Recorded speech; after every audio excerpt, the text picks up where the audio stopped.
good afternoon. Myself Shweta, clinical instructor from RPMS बस्तारा Karnal. आज की YouTube video का topic है हेपेटाइटिस। इसमें हम 5 थिंग्स को डिस्कस करेंगे। हेपेटाइटिस का टाइप, कैसे ट्रांसमिट होता है, क्या क्या साइन एंड सिम्टम्स होते हैं, किन हेपेटाइटिस के लिए वैक्सीनेशन अवेलेबल है एंड क्या ट्रीटमेंट हम पेशेंट को प्रोवाइड कर सकते हैं। हेपेटाइटिस, सबसे पहले ये समझते हैं what is hepatitis. Hepatitis word is used for liver inflammation और liver disease which is caused by different types of hepatitis virus.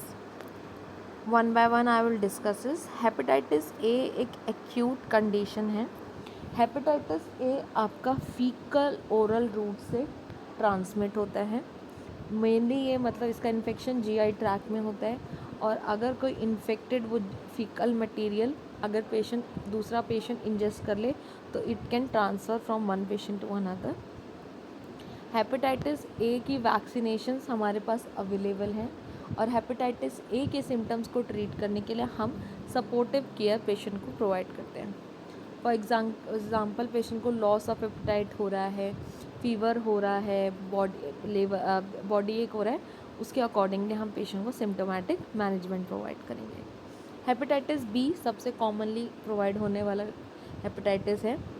Hepatitis B आपका एक्यूट भी हो सकता है एंड क्रोनिक। अगर actually we didn't treat hepatitis तो ये chronic form में कन्वर्ट हो जाता है। B think bodily fluids. आपका हेपेटाइटिस बी आप कैसे जा सकते हो कि बी आपका मेनली बॉडी फ्लूइड से होता है। इसमें ब्लड ट्रांसमिशन, सीरम ट्रांसमिशन की नीड है। Infected blood semen transmission, IV drug users की वजह से आपको हेपेटाइटिस बी हो सकता है। इसीलिए हॉस्पिटल क्लिनिकल सेटिंग में हेपेटाइटिस बी होना एक बहुत ही कॉमन है। हेपेटाइटिस बी की vaccination it is treatable and vaccination हमारे पास प्रोवाइडेड है। इसमें एक्यूट सपोर्टिव थेरेपी देते हैं, पेशेंट को रेस्ट प्रोवाइड करते हैं, एंड क्रोनिक कंडीशन में हम एंटी वायरल प्रोवाइड कर सकते हैं। हेपेटाइटिस बी एक ऐसा वायरस है जो डीएनए वायरस है, इसीलिए इसकी ट्रीटमेंट एंटी वायरल्स इसके लिए प्रेजेंट है। बाकी किसी भी हेपेटाइटिस ग्रुप के लिए हमारे पास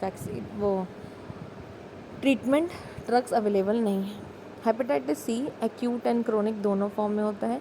ये भी बॉडीली फ्लूइड से होता है, और मोस्ट कॉमनली ये आईवी यूज़र्स में होता है। वैक्सीनेशन अवेलेबल नहीं है, हम एंटी वायरल्स पेशेंट को प्रोवाइड कर सकते हैं। नेक्स्ट आता है आपका हेपेटाइटिस डी, जो एक्यूट एंड क्रोनिक स्टेट में होता है। Only occurs among individuals with hepatitis, जिन पेशेंट्स को हेपेटाइटिस बी का इन्फेक्शन हो जाता है उनमें रिस्क होता है कि उन पेशेंट्स में हेपेटाइटिस डी इन्फेक्शन हो सकता है। इसकी वैक्सीनेशन हमारे पास नहीं है, बट एंटीवायरल्स एंड इंटरफेरॉन्स के ट्रीटमेंट हम पेशेंट को प्रोवाइड कर सकते हैं। हेपेटाइटिस ई एक एक्यूट हेपेटाइटिस है, सडन होता है।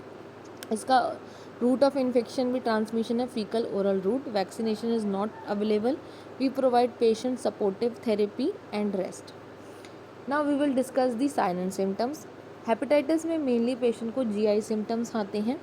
GI symptoms stomach ache, vomiting, nausea, vomiting, constipation है। डार्क कलर्ड यूरिन हो जाता है पेशेंट का। डार्क कलर्ड यूरिन होने का रीज़न क्या है? क्योंकि बिलिरुबिन के लेवल्स अफेक्ट होते हैं।